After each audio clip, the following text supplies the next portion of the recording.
Welcome to Amalgamation TV, and you are watching the premiere edition of The Debate. I'm David Mitchell, publisher of Amalgamation Magazine and Industry Quarterly, and my colleague and good friend to my right is Mr. Antonio Richards, music enthusiast and pop culture observer. I like that. You like that? Good, What's good. up, man? So what we want to do is, we've known each other for years. We always have these great debates about music and sports and politics and film, pop culture.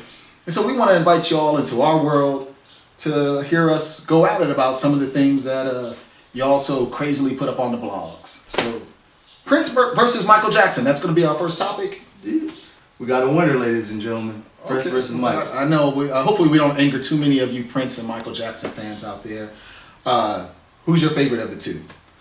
Without a doubt, let me just say this, sort of preface it this way.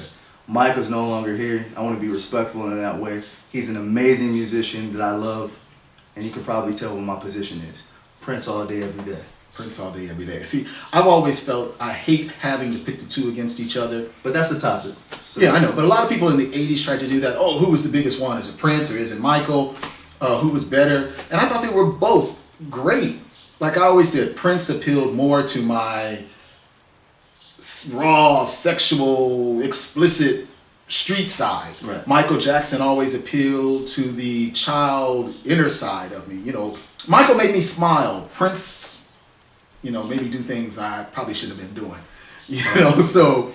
But just say we were campaigning for these two, like they were. I would be campaigning for. I'd be campaigning for Michael. So I'm gonna just go out the gate with the reason why I think that Prince is number one. As far as being prolific, Prince dropped an album every single year from 1978 to 1994. Every year. Including a blockbuster that only was matched by Michael's Thriller.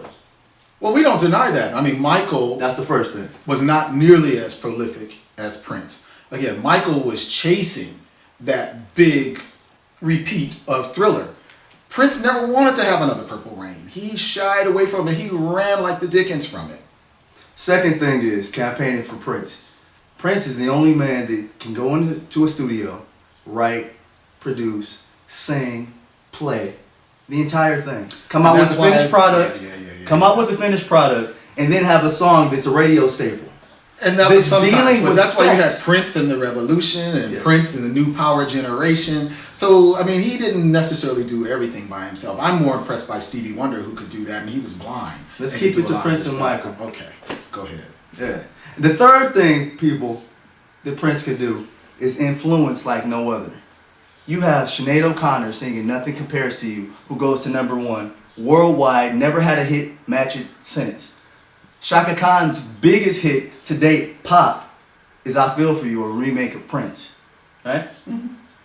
Thirdly, you have proteges. Who the hell has proteges in their time that were sort of built off of his paradigm? Sheena Easton. You had other people who were unofficial proteges, like Ready for the World. I mean, it just runs the gamut. I love Prince. You know, like I said, if we were putting this on a 0 to 10, Michael would be my 10, Prince my 9.5. So I'm not taking any of that away from him.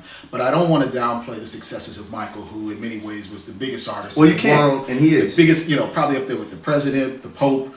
Michael always wanted to be larger than life.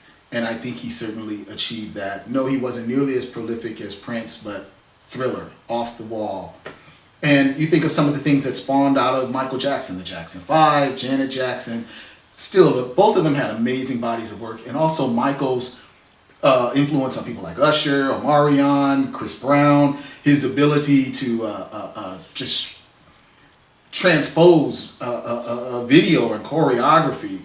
So, I mean, they both have a great deal of influence. Yeah, I'd agree with that. But I must point out, Prince never had a Quincy Jones. Didn't need one. We out, folks.